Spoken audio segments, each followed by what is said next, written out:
This man stuffing cash into a plastic bag is the second most powerful man in African football. This referee taking $600 was due to be officiating at the World Cup this month. These are just a few clips of hours of secret filming gathered over the past 2 years by controversial Ghanaian journalist Anas Arameyo Anas. When this story comes, there's going to be a lot of trouble. His footage, exclusive to BBC Africa Eye, appears to show dozens of referees taking cash before games in both domestic and international tournaments, and top officials also taking gifts. Ghanaians have been waiting for this investigation to blow for weeks. Why the tension is so high? It's football and it's Ghana, and the people have cried for far too long. With the World Cup just around the corner, a storm is about to be unleashed.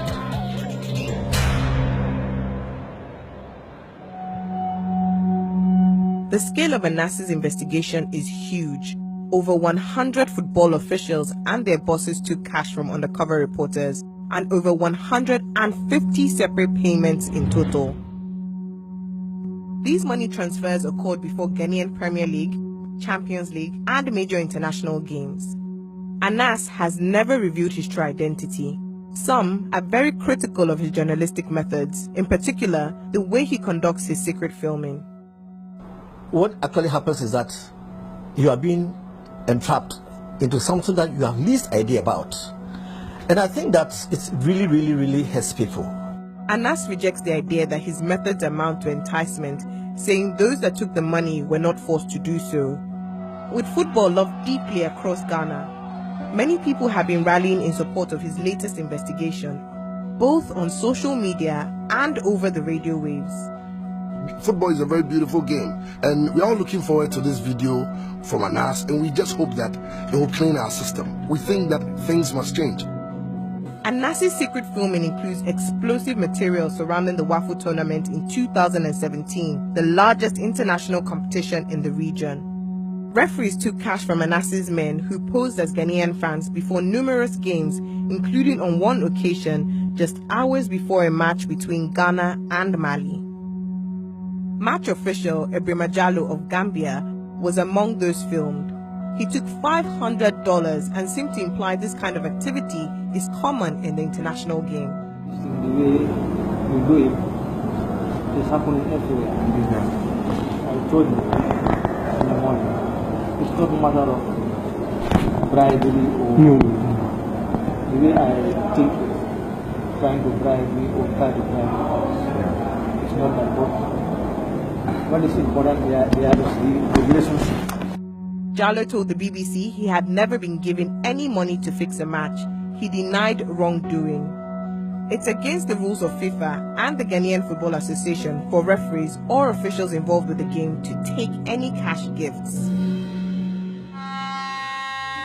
Anas's investigation went beyond regional football and targeted a major international referee, Rangi Marwa of Kenya, who was due to be running the line as an assistant referee at the World Cup in Russia. He was approached by an undercover journalist posing as a Ghanaian football official during the African Nations Championship. Marwa, sitting in a hotel room, took $600 in cash. I know that no, this is, thank you for the gift, but this is not the thing. What is important is that friendship, getting to know each other. FIFA says Marwa has resigned from the World Cup refereeing team. He told the BBC he denied any wrongdoing.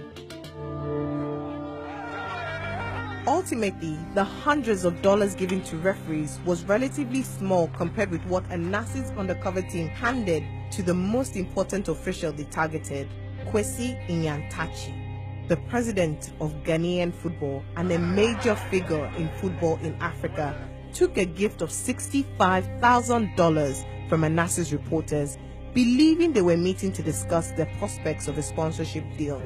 Is that you even have something here for shopping for now? Oh, okay. Shopping for now.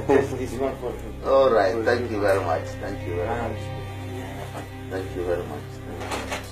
Nyantakyi sits on FIFA's council and was appointed by the executive committee, one of the highest bodies in football. It is against the rules of FIFA to take any gifts of cash.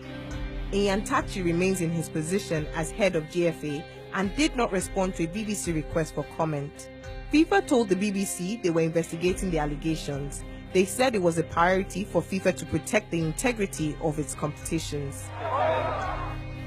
What will this investigation mean for the officials Anas filmed and the tournaments he focused on? The future of West African football is now hanging in the balance.